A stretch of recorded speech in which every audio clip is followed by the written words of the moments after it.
GDP की calculation पे फ्रे डिसूजा और द हिंदू दोनों ही फैक्चुअली गलत है। वीडियो को एंड तक पूरा देख लेना, आपको बेसिक से समझाऊंगा, आपको पूरी कहानी समझ में आ जाएगी।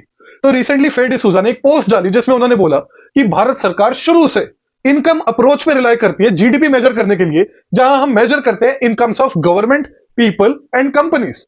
इसके लिए उन्होंने सोर्स बताया द हिंदू, और मैंने जब द हिंदू खोला तो वहां पर एग्जैक्ट सेम बात लिखी हुई थी जिसको रिपोर्ट करा था हिंदू के इकोनॉमी हेड। इकोनॉमी को लेकर के जो पब्लिशिंग होती है उसको जो हेड करने वाले टीसीए शरद राघवन ने। Now this is completely factually wrong, और ये बहुत ही दुख की बात है कि द हिंदू जैसी रेप्यूटेबल पब्लिकेशन के इकोनॉमी हेड को इतनी एलिमेंट्री बात नहीं पता।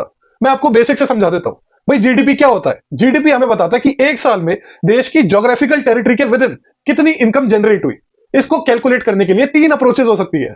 पहला तो जो प्रोडक्शन हुई साल में, उस प्रोडक्शन की वैल्यू को काउंट कर लो, क्योंकि आफ्टर ऑल इनकम जनरेट किससे होती है? प्रोडक्शन से। भाई 20 का बर्गर अगर बर्गर वाले ने बेचा तभी तो उससे इनकम जनरेट हुई उसको 20 रुपए की, और बाकी चीजों को जो जो मटेरियल लगे उसमें बर्गर को बनाने में। दूसरी अप्रोच हो सकती है कि भाई जिसने खर्चा करा बर्गर पे 20 रुपए का, वो सारे खर्चे जोड़ लो इकट्ठे। और तीसरी अप्रोच हो सकती है कि भाई बर्गर वाले की और बाकी सब लोगों की इनकम्स को आपस में एडअप कर लो। तो इंडिया प्राइमरली रिलाई करता है प्रोडक्शन अप्रोच पे या वैल्यू एडेड अप्रोच पे, ना कि इनकम अप्रोच पे। जो सेकंड मेथड है जिसको इंक्लूड किया जाता है क्वार्टरली एस्टिमेट्स में असिस्टेंस के लिए, वो है एक्सपेंडिचर मेथड। इनकम मेथड से तो रिपोर्ट ही नहीं होता क्वार्टरली एस्टिमेट्स जो होते हैं जीडीपी के। आप प्रेस नोट उठाकर देख लो जिसमें क्वार्टरली जीडीपी के एस्टिमेट्स पब्लिश होते हैं। स्टार्टिंग में आपको दिखेगा प्रोडक्शन अप्रोच या वैल्यू एडेड अप्रोच से कैलकुलेटेड जीडीपी। सेकंड आपको दिखेगा एक्सपेंडिचर मेथड से, और इनकम मेथड का कोई मेंशन ही नहीं होगा उस पूरे प्रेस नोट में। ऐसा इसलिए क्योंकि इनकम के बेसिस पे कैलकुलेट करने के लिए हमारे पास डेटा सोर्सेज ही नहीं है, या फिर है तो बहुत ही पुअर है, क्योंकि much of the Indian economy informal sector में है। तो उनकी इनकम्स आप कैसे कैलकुलेट करोगे या कैसे ट्रैक करोगे? तो वो तो साइड ही हटा दो।